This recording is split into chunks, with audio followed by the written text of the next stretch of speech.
কাঁচামরিচটা দিয়ে দিছি। এখানে পেঁয়াজটা ভাজা ভাজা করে নিলাম, হালকা একটু ভাজা করে নিলাম। এখন দিয়ে দিচ্ছি স্টেপ কাটা গাজরটা,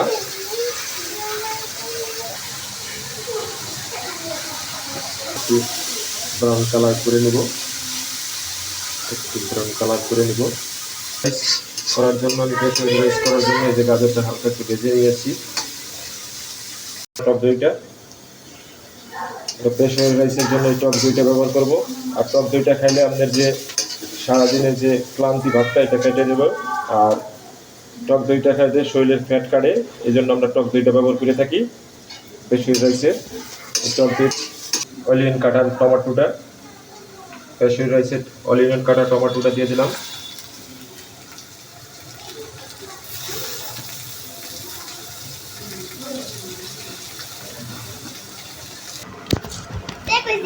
সয়া পাঁচফোড়নে হালকা একটু দিতে হয়, একটু কালারের জন্য হালকা একটু।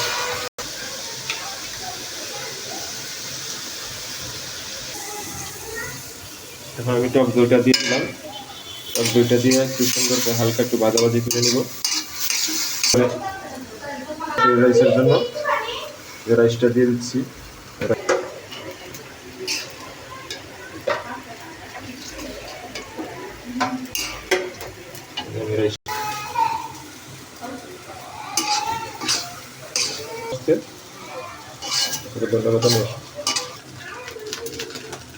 লবণটা দিয়ে দিলাম।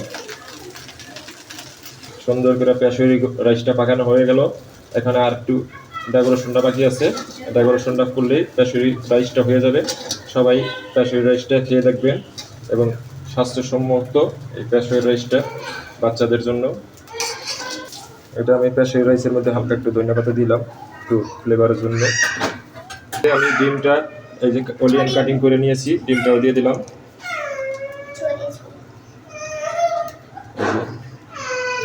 এই ডিমটা সুন্দর একটা কালার নিয়ে নিচ্ছি পরিবেশন করার জন্য। ডেকোরেশনের জন্য সুন্দর করে ডেকোরেশন করে দিলাম।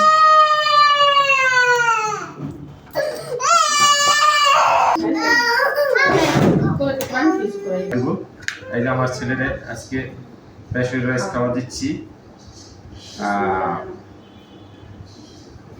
এই যে আমার একটা মেয়েরে খাওয়া দিচ্ছি, আনিশা।